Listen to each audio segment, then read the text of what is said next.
Hello everyone, this is Clay Ubando and I'll be discussing about demonstrating leadership.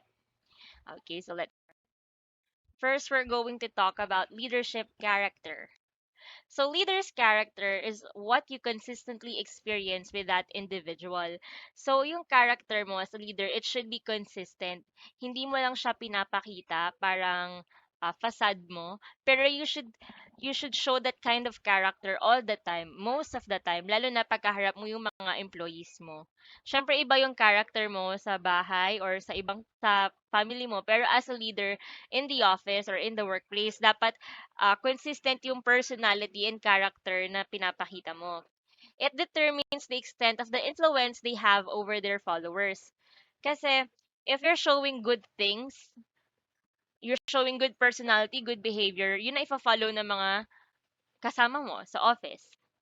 And it shows who you really are. A leader's character shapes the culture of his or her organization and subsequently the public opinion about the organization. This is true sa experience ko.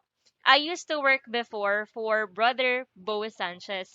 If you know him, he is a preacher, a well-known preacher in the Catholic community, and he has a media company. So before, whenever I say na doon ako nag-work sa kanya, the people around me think that I'm also, a religious person because that's what my boss is. He's very religious. So, yun yung isa sa mga na-observe ko before.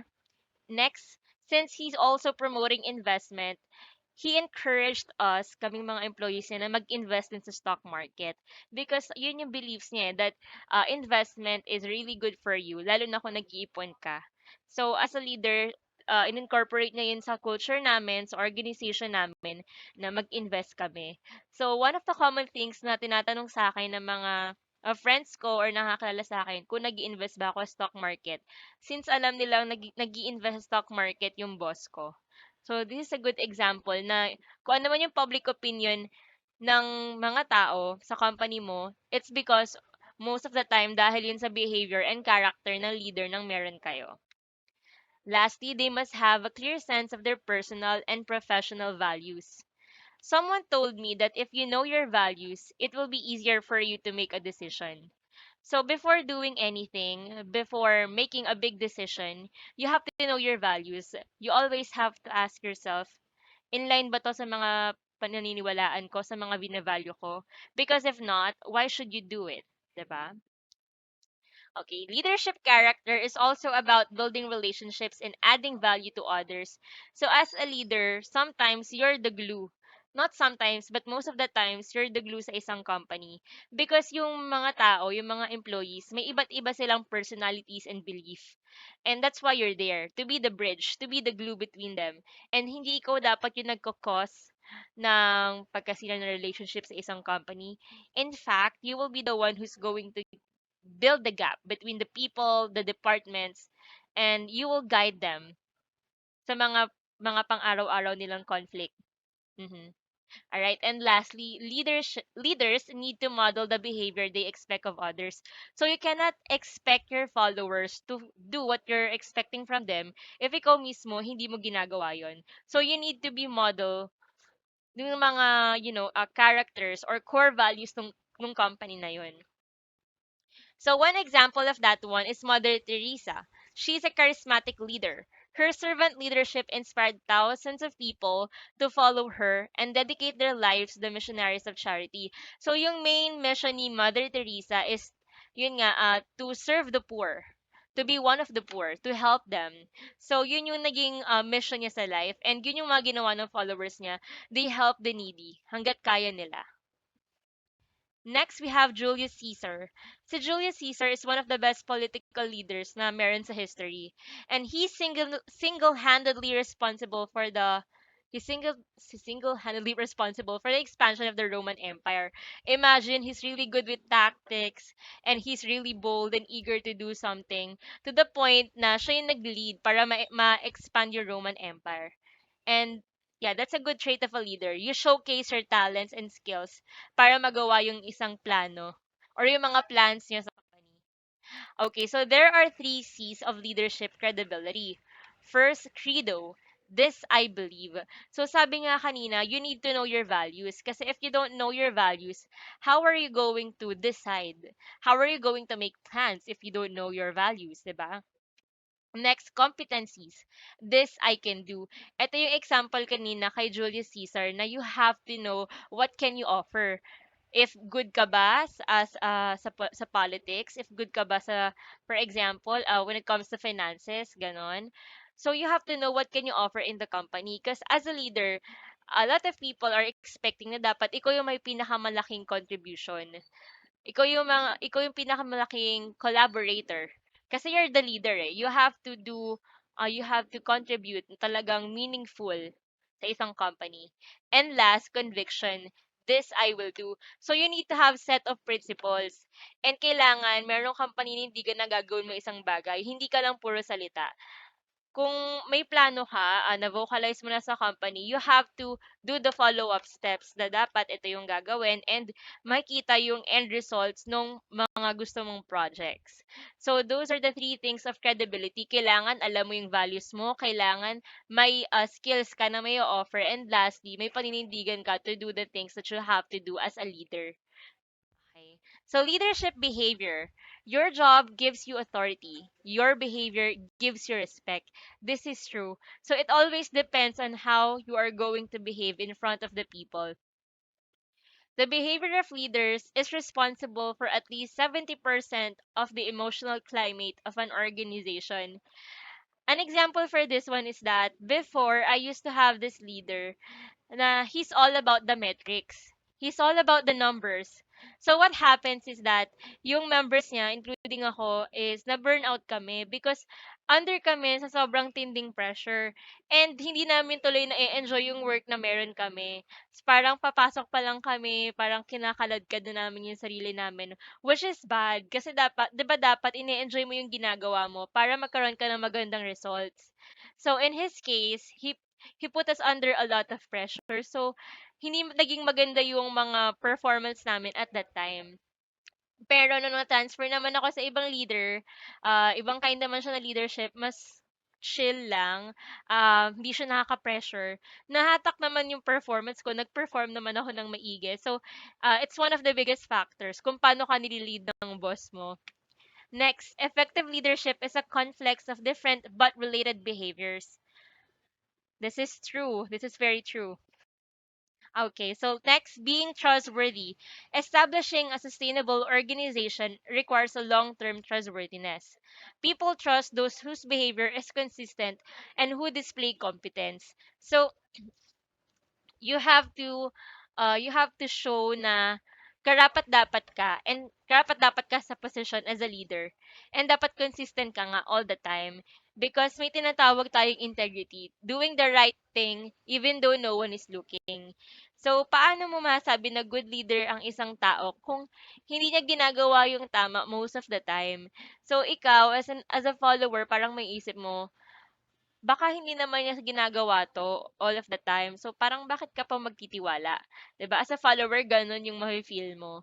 So, you need to be consistent and you need to have integrity. Next, great leaders do not always seek to please their followers, but rather seek to build seek to build their own credibility and thereby earn trust and respect. So as a leader, you shouldn't be a pushover. Kasi pag pushover ka, how are you going to lead the company if madali kang ma-persuade ng mga maling bagay, 'di ba? For example, may kilala ako when I was a leader before at school, meron akong parang mga kasama that time sa organization and they were like giving me advice na una pag narinig mo okay pero pag pinag-isipan mo mabuti hindi pala.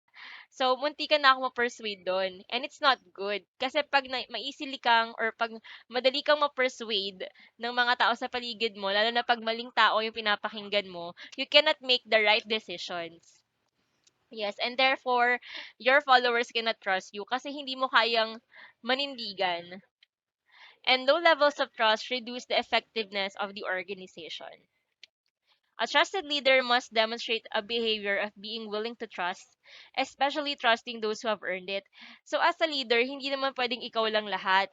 'Di ba? As a leader, you give tasks to other people and that helps na para mapakita mo pinagkakatiwalaan mo yung members mo, yung mga tao sa organization. Kasi if you don't show them trust, bakit ka nila pagkakatiwalaan pabalik? 'Di ba? So the trust should go both ways. It's a relationship. It should go both ways. Hindi magiging strong yung foundation ng company if yung trust is one way lang. So you have to show them that you trust them para magkaroon ng confidence yung employees and para magawa nila or ma-perform nila yung task ng mas maayos. What we say and do. So it is more, 'di ba? Habit to say what we say and do. So if alam mo yung values mo, alam mo yung dapat sabihin, alam mo yung hindi dapat sabihin, and alam mo yung dapat mong gawin. Because you know your values. If hindi in line sa values mo isang bagay, just don't do it. Self-confidence. Nothing builds self-esteem and self-confidence like accomplishment. Self-reflection is an important step that can lead to increased self-confidence. Self-leadership is the essence of leadership. So, hindi ka pwedeng maging confident in a bad way, kumbaga. You have to be aware of what you're doing, kung tama ba siya or mali, para maging confident ka in a good way.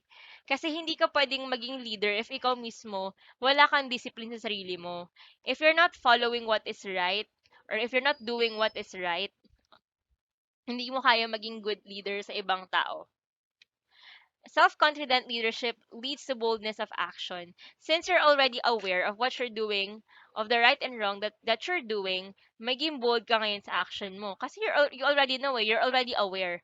And boldness of action creates confidence among your followers, hindi lang sa'yo. Self-confident people do inspire confidence and positive energy in others. So I have this person before in my life. This woman was really confident, like to the highest level. She is an accredited trainer, communication skills trainer in America. So imagine yung positive vibes and yung radiance niya, yung atmosphere niya, yung vibes niya is nakaka-intimidate. Nakaka-intimidate siya in a way na gusto mo siyang gayahin because she's really good na magiging idol mo siya. And she's one of the reasons why I decided to become a teacher, an English teacher, kasi sobrang galing niya. So, self-confidence, and you have to inspire other people as a leader. Leaders need a core sense of confidence that allows them to be comfortable receiving input from others. Ito na yung pinag-uusapan natin kanina na you need to be open to receive feedback. Because if you don't, you will not change your bad behavior or your negative behavior. And if you stay that way, magiging stagnant ka. And yung pagiging stagnant, hindi siya good as a leader and sa company. Self-directed leaders choose to lead their lives by their own design, not by default. Leaders who are self-directed are very aware of their actions and behavior. It requires a willingness to reinvent themselves if they see that it is necessary. So connected to dun sa self-awareness, self-confidence natin na dapat alam mo kung anong mga gusto mo sa buhay and you're not just following the norm. It's okay to follow the norm, pero as a leader, you need to create change. Hindi na nagpapadala ka sa change. You need to create the change. And you cannot be someone who's common. If you're that typical, you cannot be a leader. You need to be someone, who's willing to take bold risk. You need to be a risk taker and you need to have set of rules na kung common man, it will create a big change or it will have a big impact sa society and sa company. Next, it involves convincing people that something can be done to achieve the desired results, not telling them what to do or doing the work for them. Before, I have this leader na nakikinig sa akin because I used to rant na the work is really exhausting. It's really stressful. And then what he did was he gave me a lot of activities, extra tasks, kumbaga. So nainis ako, bakit may extra task? But then this leader, di ako kinausap and all. He just let me finish the task. Tapos dun ko na-realize na, ay, nire-focus na yung thinking ko. Since na-refocus yung thinking ko, hindi na ako ganun ka-stressed and na-enjoy ko pa yung ginawa ko. So, that's a good thing na ginawa niya because hindi niya ako binigyan ng solution. Hindi siya nagbigay directly ng solution. Pero he let me do some things that will lead to the solution. Kumbaga, ginawa niya ako gumawa siya ng way para makapag-isip ako, para ako mismo mag-solve ng problem. Which is a good example para communication. Among many successful leaders, the following behaviors relate to their interest in communication, in communicating with and influencing others. So first, actively solicits inputs from others to clarify issues and potential actions before acting. So dito na pumapasok yung brainstorming because as a leader, you should lead. You're not the sole person na magde-decide sa isang company, pero you should lead. You should take inputs from other people because it's the company. It's not your company. It's the company of the people. It's the company of the stakeholders. Next, takes action to help ensure that the key strategies, goals, and plans are understood by all team members. So as a leader, you need to ensure na alam ng lahat yon, yung mga goals nyo and the like para ma-unity kayo sa actions. Next, provides important information quickly and accurately to internal and external customers. If hindi accurate yung information mo, what more sa mga subordinates mo, 'di ba? So you need to provide accurate information all the time. Next, acknowledges and addresses problems and issues in an honest, upfront, and non judgmental manner. So, whenever there's conflict within the company, you need to handle it professionally. Hindi ka dapat biased and dapat honest ka. You need to acknowledge na may gantong problem because if not, hindi mo masasolve totally yung isang problem because you're not acknowledging that it's existing. Yan. And lastly, understands and responds appropriately to the underlying motivations, values, and concerns for others. Ayun. So you need to respect yung mga values ng iba't ibang tao na meron ka. Kasi maybe for example, nakaka-motivate sa akin pero hindi nakaka-motivate sa iba. So you need to respect that. Na iba't iba ang tao, iba't iba yung concern and values nila. And it's your job to create the bridge dun sa mga concerns nila. So this interest and communication involves a number of dimensions that show others you are interested in communicating with them, which might be summarized as follows. Ears. I hear what you say. You need to listen. Listening is very important. If you don't listen to your subordinates, they will not also listen to you. And most of the time, baka mawalan pa sila ng gana if you don't listen to them. Next, eyes. I see how you are saying it. So you need to say na, yeah, nakikita ko na yung ginagawa mo. Hindi lang pwedeng oo ka ng oo, not just verbal nods. You need to acknowledge it like physically and visibly. Next, mind. I am trying to understand what you are saying. So you need to be understanding. You need to be open-minded sa mga subordinates mo. Because if not, magka-create lang siya ng more chaos. Because mafe-feel ng subordinates mo na hindi ka nakikinig, na hindi ka understanding, and you're not on their side. And if they feel that, mas mahirap kasi they will not perform well. Next, heart. Next, heart, I value you and what you are saying. So you need to show and say that you are valuing the employee. How? Una nga dapat nakikinig ka. Next, you give some specific actions. For example, the subordinate tell you na, sir, I'm already stressed out. I'm already burnt out. So since you're giving value to your employee, give them a rest, give them a break, or give them something na mamomotivate sila. Pero you have to show nga that you care and that you value them as an employee and as a person. Next, respecting and caring for others. Effective communication involves caring about others. When leadership in the organization fosters an attitude of caring for others, people are likely to feel liked, cared for, included, valued, and trusted. So, totoo to, whenever you're not showing care to other people or to your subordinates, nawawalan sila ng gana. In my case, na-experience ko to because before I have requested a leave and hindi na-approve even though 1 month in advance ko siya na-file. And it's because na-overlook siya ng leader. So parang I was really devastated and frustrated at that time. Kasi feeling ko, I was really working hard. I was a performer. I'm still a performer. And yung leave na ina-ask ko, na request ko, hindi na-grant. So as someone na nagtatrabaho for you and with you, parang feeling ko hindi ako na-value because hindi niyo vinalue yung oras and yung schedule ko. Hindi niyo ako pinagbigyan na magpahinga, kumbaga. And that affects my view dun sa company and sa leader. So somehow, na-feel ko na, naisip ko na ang hirap ng work.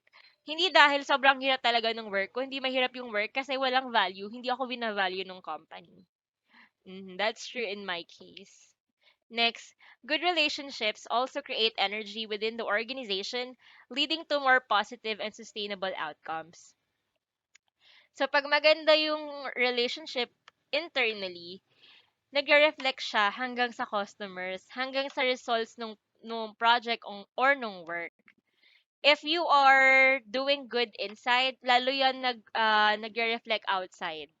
If you're looking for an Okay, so example of the this is worst an possible way to example terminate employees, look no of further than the bad CEO of the communication. This loan is from company Better.com. better.com. So let's Less than watch. 3 weeks before Christmas, he fired 900 people all at once via Zoom.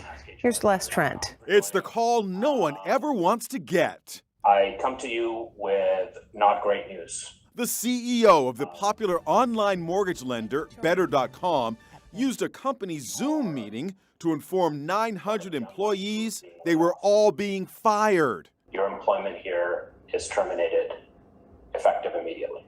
You can hear the reaction of one woman who recorded the meeting. This is not real. Oh my God, I can't believe this. After all we did. Better.com is worth an estimated $8 billion and employs more than 6,500 people. It's headquartered right here at number 3 World Trade Center in Manhattan. And get this, Forbes magazine recently ranked it number 1 on its list of best places to work. Vishal Garg attempted to express sympathy. It's been a really, really challenging decision to make, and I do not want to do this. But in a posting to a professional networking site, he wrote, "You guys know that at least 250 of the people terminated were working an average of 2 hours a day while clocking 8 hours plus a day in the payroll system. They were stealing from you. Get educated." It was atrocious. We spoke to HR expert Deb Muller. Talk to your employees about what's going on. Give them the information. Be transparent about why the decisions were made and how the selections were made as well. Tell them what to expect going forward, and then make sure there is that personal touch afterwards. And while it's awful to lose your job, according to the latest numbers released last week by the Bureau of Labor Statistics, there are more than 10 million open jobs in America.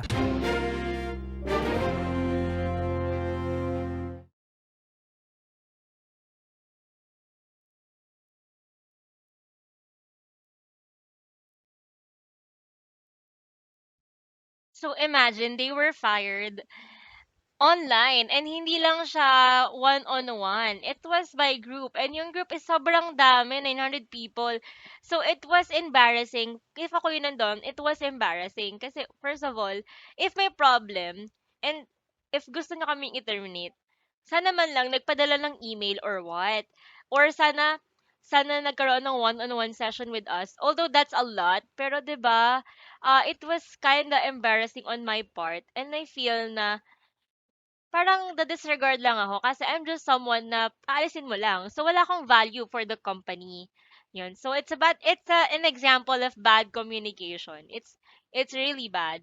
Although, siguro nga that time, yung CEO is talagang may pinagdadaanan or marami siyang decisions to make kaya na nagawa yun. But not technically, but morally speaking, it's not nice to do that. To fire 900 people all at once. Especially nowadays, sa time natin. Okay, so as a leader, there should be willingness to take risk and be innovative. The history of great leaders is the history of great risk takers. This is true. Example nito is sila Mark Zuckerberg and uh, sa yung CEO ng Alibaba, 'di ba? They were all able to create or build great companies, big companies because they were risk takers. All right. So risk-taking leadership is necessary to get people to make the commitment and the effort to succeed. Innovative thinking does not depend on past experience or well-known facts. It pictures a desired future state and figures out how to get there. For example, is yung Apple. Apple before is nothing. Ang successful before ng company is Nokia, 'di ba? They were really dominant sa market. But then Apple came along. Nag-isip sila ng phone na mas advanced, kung saan makikita mo yung kausap mo on the phone kasi sa Nokia it's not possible, 'di ba, before. Talagang phone lang, telephone lang talaga ng convenient. But sa Apple, naisip nila kailangan nakikita mo yung kausap mo, nakakanood ka na ng movies sa phone, and that's really innovative. Kaya ganun kalaki yung Apple ngayon because they were thinking ahead. They were thinking about the future. Wala kasing mangyayari if you get stuck in the past. Practical steps to advance innovation. First, define the kind of innovation that drives growth and helps meet the strategic goals and action of the organization. So you have to be aware, ano ba yung gusto mong pagbabago or changes na mangyari. So you will have like a lead kung paano mo gagawin ang isang bagay. Next, add innovation to the formal agenda at regular meetings. So lagi mo itatanong, how can we make this better? Paano natin ito mai-improve? Ano kailangan natin gawin? And set performance metrics and targets for innovation. So this is really helpful. You need to incorporate innovation dun sa mga regular meetings natin. Kahit regular days, kahit wala namang specific project na kailangan tapusin, you need to incorporate innovation para continuous yung growth natin as a company. Next, there should be transparency. A leader tells the truth in a real and genuine way that people can verify. Information should flow freely within the organization and be shared as much as possible. So sabi nga kanina sa video, you need to be transparent. You need to inform the followers what's going on because if not, they will be left in the dark. Lalo lang silang mako-confuse, lalo lang silang mag-wonder what's going on. Ganon. Next, followers shouldn't have to wonder about hidden agendas.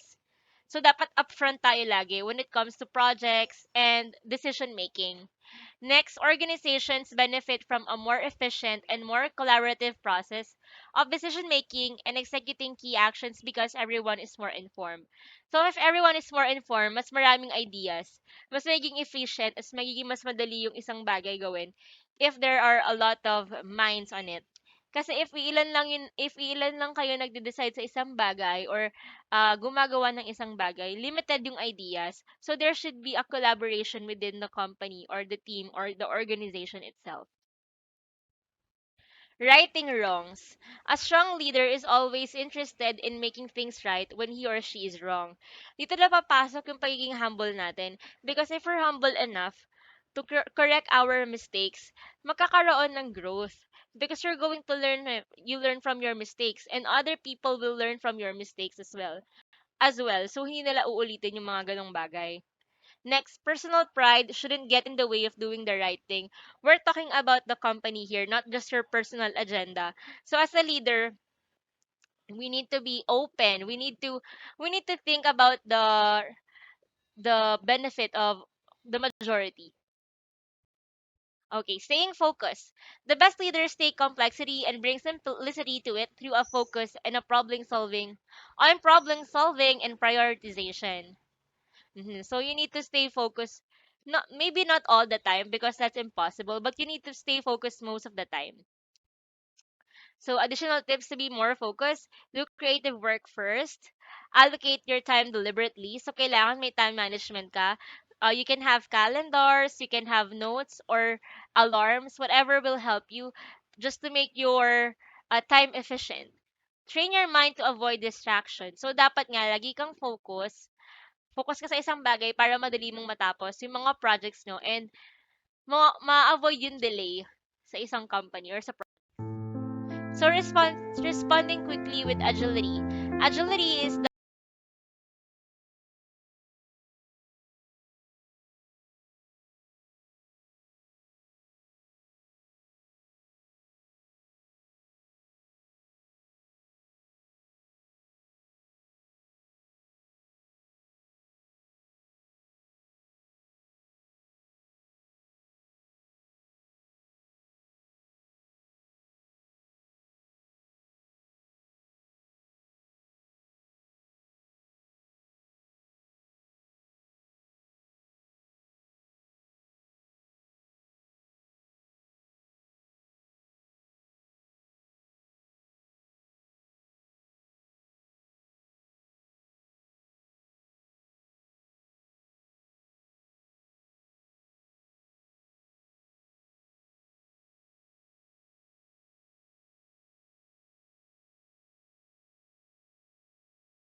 So that's what happened to Nokia. So Nokia was they stick to what's old. I mean, hindi sila tumanggap ng pagbabago. 'Di ba nga Apple came along and there's a huge difference between Apple and Nokia. So of course the people will, they will adore what's new. They will adore. They will be after kung ano yung advance. 'Di ba? And Nokia failed to see that na kailangan nilang mag-improve, kailangan nilang mag-innovate, kailangan nilang sumabay sa pagbabago. So that's really sad. So as a leader or someone na nag-lead ng company, dapat you need to adapt to changes. Hindi lang sa culture ng company, kundi sa demand ng tao, sa technology. You need to be advanced. You need to be innovative most of the time. At all times, it's necessary. Kasi if hindi, there's a big chance that the company will go bankrupt. Next, positive attitude. A positive mindset is also associated with strong leadership. All leaders need to be purveyors of hope. Because if not, yung culture ng company is magiging negative and hindi magiging efficient yung work. We all know as employees na kailangan meron tayong magandang atmosphere, good culture within the company. If not, nakaka-burnout yung work and mawawala ng gana yung employees, hindi sila makapag-perform ng maayos. And we all know yung life ng company is yung mga employees. Without the employees, the company will not be successful. Next, clarity. Clarity on the part of leadership also means that the appropriate amount of time is taken to ensure that the right people are in the right jobs and know what they need to accomplish. So you need to hire the right people to do the right thing. Because if hindi suitable yung skills nila sa role or position na meron sila, hindi magiging productive. And it will create chaos, madedelay yung projects, and matatagalan yung time kasi you need to hire pa again more people.